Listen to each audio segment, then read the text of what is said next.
सुप्रभात छात्रों। देखिए, आज हम लास्ट वीडियो में जो हमने हिंदी का जो पाठ पढ़ा, चौथा पाठ तुम मुझे खून दो, उसका दूसरा हिस्सा, दूसरा पाठ आज हम इस वीडियो द्वारा पढ़ रहे हैं। ओके, तो पहले मैं वो जो बचा हुआ पाठ है वो रीड करती हूँ, आप उस पर ध्यान देना है।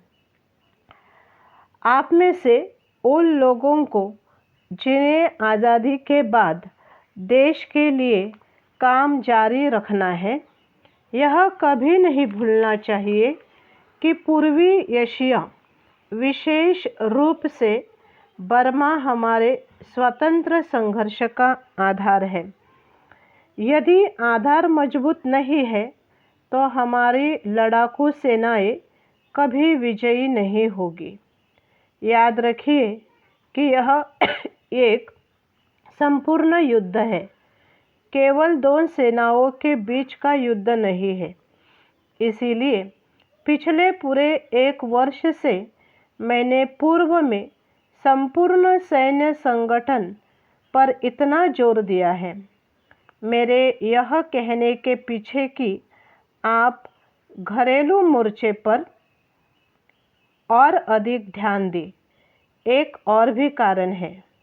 आने वाले महीनों में मैं और मंत्रिमंडल की युद्ध समिति के मेरे सहयोगी युद्ध के मोर्चे पर और भारत के अंदर क्रांति लाने के लिए भी अपना सारा ध्यान केंद्रित करना चाहते हैं।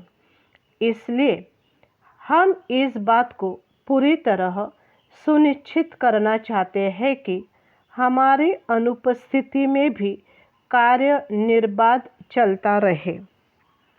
साथियों, एक वर्ष पहले जब मैंने आपके सामने कुछ मांगे रखी थी, तब मैंने कहा था कि यदि आप मुझे संपूर्ण सैन्य संगठन दे तो मैं आपको एक दूसरा मोर्चा दूंगा। मैंने अपना वह वचन निभाया है। हमारे अभियान का पहला चरण पूरा हो गया है। हमारी विजयी सेनाओं ने निपोनीज के सेनाओं के साथ कंधे से कंधा मिलाकर शत्रु को पीछे धकेल दिया है और अब वे हमारी प्रिय मातृभूमि की पवित्र धरती पर बहादुरी से लड़ रही है। अब जो काम हमारे सामने है, पूरा करने के लिए कमर कस ले। मैंने आपसे जवानों, धन और सामग्री की व्यवस्था करने के लिए कहा था।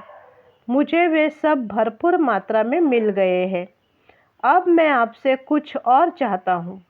जवान, धन और सामग्री अपने आप विजय या स्वतंत्रता नहीं दिला सकते।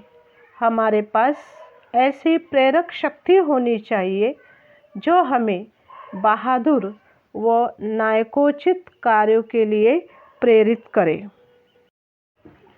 सिर्फ इस कारण कि अब विजय हमारी पहुंच में दिखाई देती है। आपका यह सोचना कि आप जीते जी भारत को स्वतंत्र देख ही पाएंगे, आपके लिए एक घातक गलती होगी। जहां मौजूद लोगों में से किसी के मन में स्वतंत्रता के मीठे फलों का आनंद लेने की इच्छा नहीं होनी चाहिए। एक लंबी लड़ाई अब भी हमारे सामने है। आज हमारी केवल एक ही इच्छा होनी चाहिए, मरने की इच्छा, जिससे स्वतंत्रता की राह शहीदों के खून से बनाई जा सके।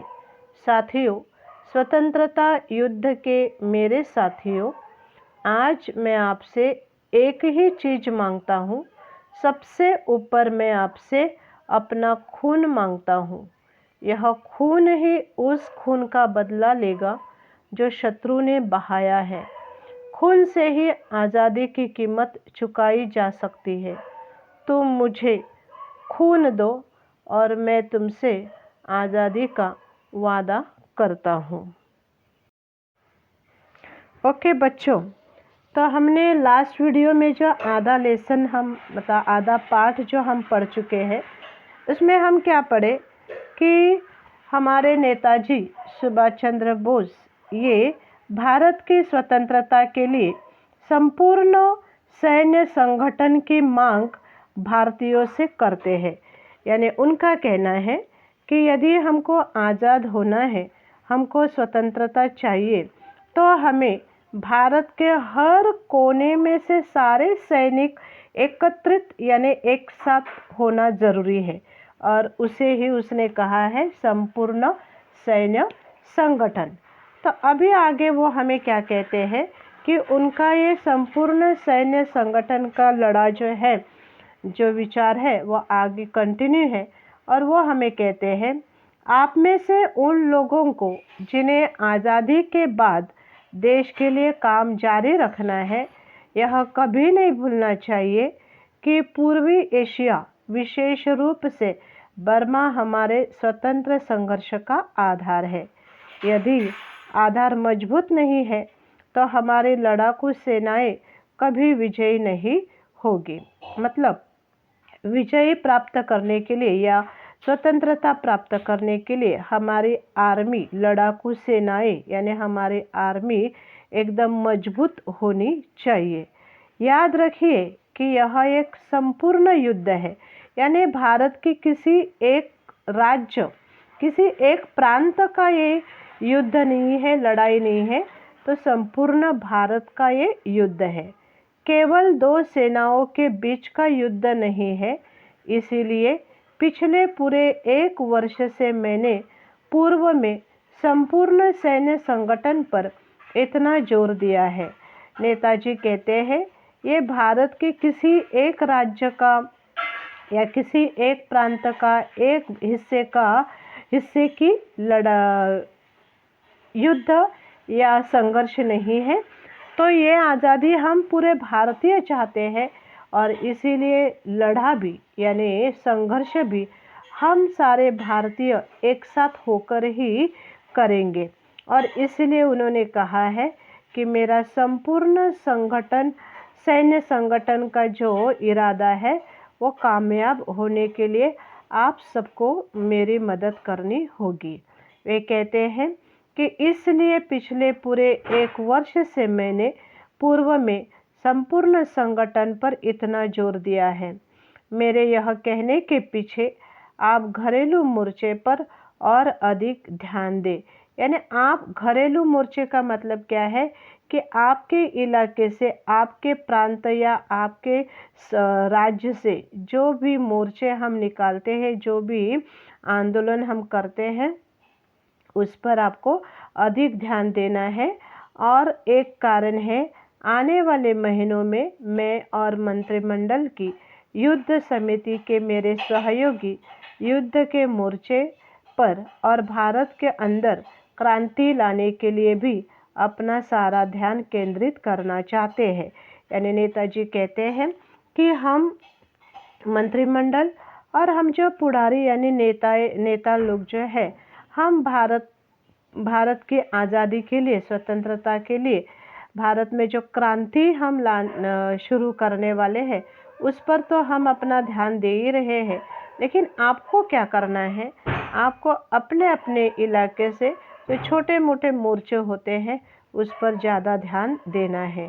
इसलिए हम इस बात को पूरी तरह सुनिश्चित करना चाहते हैं कि हमारी अनुपस्थिति में भी कार्य निर्बाध चलता रहे।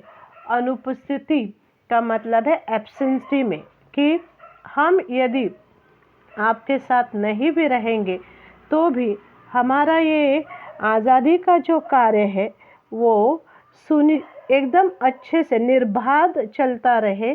मतलब निर्बाध का मतलब है बिना रुके या सतत कंटिन्यूसली चलते रहना चाहिए, भले हम आपके साथ रहे या ना रहे।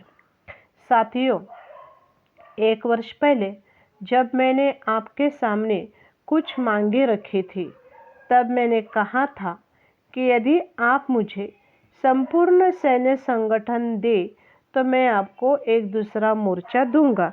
यानी हम सब भारतीय, हमारे भारत की पूरी आर्मी, सैनिक एक साथ आएंगे तो नेताजी कहते हैं कि हम आगे भी एक दूसरा मोर्चा आपको देंगे। मतलब नेताजी का कहने का मतलब है कि ब्रिटिश को या अंग्रेज़ को इस देश से भगाने के लिए हम आगे कार्य करते ही रहेंगे। आंदोलन पर आंदोलन या मोर्चे पर मोर्चे हम अरेंज करते ही रहेंगे। सिर्फ आपको हमारा साथ देना ज़रूरी है। और वो कहते हैं कि हमने वह वचन निभाया भी है, यानी मैंने आपको जो प्रॉमिस किया था, जो वचन वादा मैंने आपसे किया था, वो मैंने पूरा किया है। हमारे अभियान का पहला चरण पूरा हो गया है। अभियान यानी हमारी चढ़ाई, कि हमने पहली चढ़ाई पूरी कर दी है। पहला चरण यानी पहला हिस्सा, एक पहला कदम, एक स्टेप जिन्हें हम कहते हैं, वो कंप्लीट हो चुका है।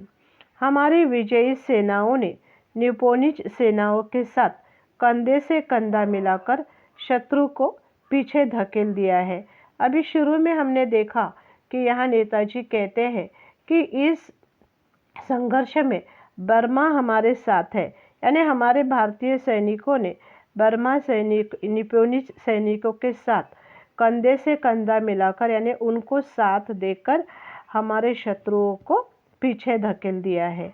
और अब वे हमारी प्रिय मातृभूमि की पवित्र धरती पर बहादुरी से लड़ रही है। अब जो काम हमारे सामने है, पूरा करने के लिए कमर कस ले। ये कमर कसना मुहावरा है। कमर कसना यानी खूब मेहनत करना, कि अभी एक पहला स्टेप यानी पहला चरण तो हमने जीत लिया है। अब हमें आगे चलना है, और आगे चलने के लिए हमें अपनी कमर कसनी है, यानी खूब मेहनत करनी है। मैंने आपसे जवानों, धन और सामग्री की व्यवस्था करने के लिए कहा था। मुझे वे सब भरपूर मात्रा में मिल गए हैं। शुरू में हमने देख ही लिया है कि नेताजी ने भारतीय लोगों से यह मांग की थी कि हमें जवान यानी आर्मी, धन यानी संपत्ति, और सामग्री यानी लड़ाई या संघर्ष लड़ने के लिए जो वेपन्स, साहित्य यानी हथियार चाहिए, वो सब हमको चाहिए।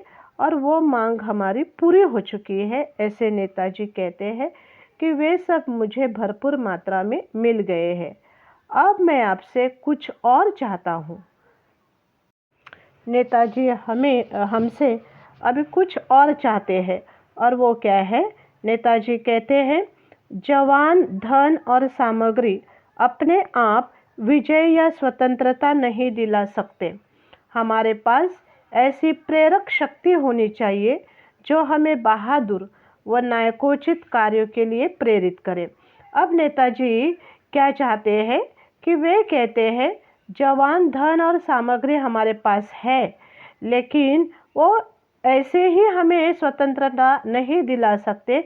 उसके लिए एक प्रेरक शक्ति का मतलब है प्रेरणा देने वाली शक्ति, कि मोटिवेशन जो है, जो एक प्रकार का सपोर्ट है या मोटिवेशन है, प्रेरणा है, वो उन जवानों को मिलनी चाहिए।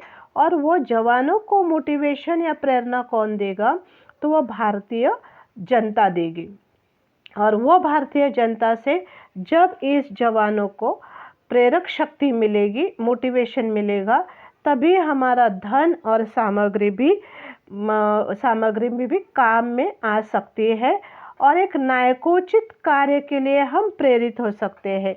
नायकोचित, नायक का मतलब है हीरो या एक पुढ़ारी, कि उस सारे आर्मी में या हमारी सेनाओं में, हर सेना के अंदर, हर सैनिक के अंदर एक प्रकार की नायक होने की इच्छा निर्माण होगी, तो वह हमारे देश के लिए अच्छा कार्य कर सकते हैं। और ये नायकोचित कार्य करने के लिए उन्हें प्रेरित करने का काम हम सब भारतीयों का है।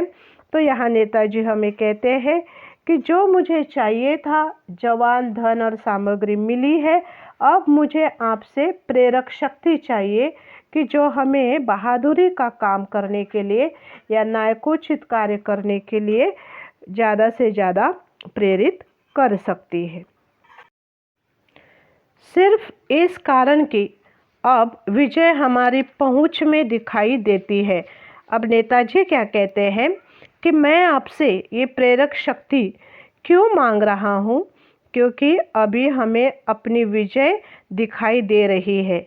मतलब अब हमारे पास सब कुछ है, हमारे पास सेना है, हमारे पास धन है, हमारे पास सामग्री है।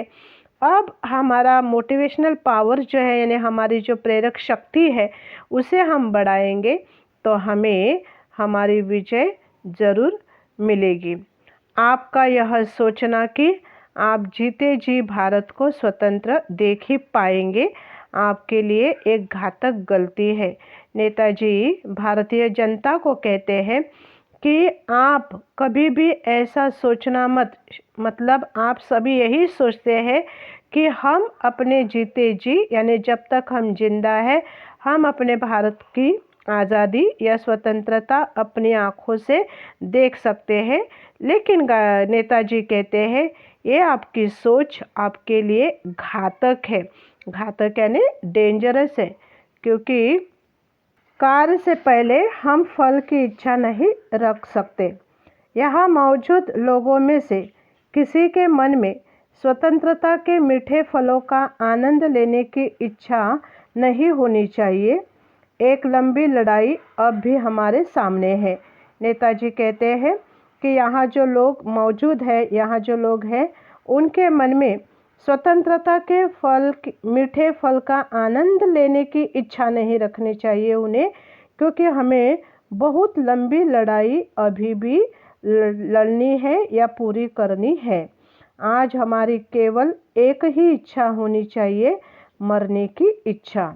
नेताजी कहते हैं कि यदि हम स्वतंत्रता की इच्छा या अपेक्षा मन में रखते हैं तो उससे पहले यह एक इच्छा हमारे मन में होनी चाहिए कि स्वतंत्रता के लिए, आज़ादी के लिए मरने की इच्छा, जिससे स्वतंत्रता की राह शहीदों के खून से बनाई जा सके।